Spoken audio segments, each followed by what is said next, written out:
آکاش ربانی شہید کالونی،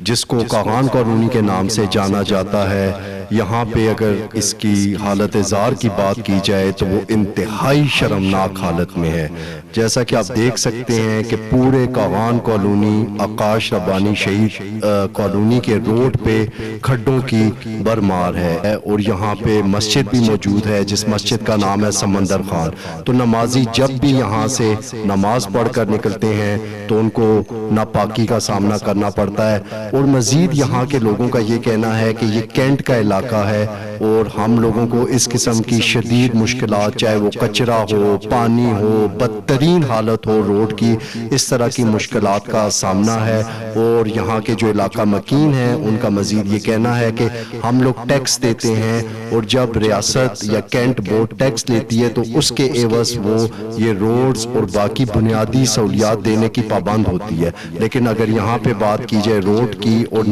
نالے کی بات کی جائے، ناکاسیاب کی بات کی جائے، تو یہ آپ دیکھ سکتے ہیں کہ یہاں پہ نالا پانی سے بھرا ہوا ہے، اس میں سے ساری غلاظت روڈ پہ آتی ہے، اور وہ لوگوں کو مزید پریشانی کا سامنا کرنا پڑتا ہے۔ تو یہ غلاظت اس ٹائم روڈ پہ آئی ہوئی ہے، یہاں سے مائیں، بہنیں، بچیاں، بچے جس ٹائم روڈ سے گزرتے ہیں تو ان کے کپڑے ناپاک ہو جاتے ہیں، اور ان کو شدید ترین مشکلات کا سامنا کرنا پڑتا ہے۔ اب یہ آپ کھڈے دیکھ سکتے ہیں کہ کتنے بڑے کھڈے ہیں، اور یہاں سے جس ٹائم خواتین گزرتی ہیں تو ان کی کیا حالت ہوتی ہوگی۔ تو یہاں کے لوگ یہ فیصلہ کر چکے ہیں کہ جلد وہ اپنا اس پہ احتجاج بھی ریکارڈ کروائیں گے۔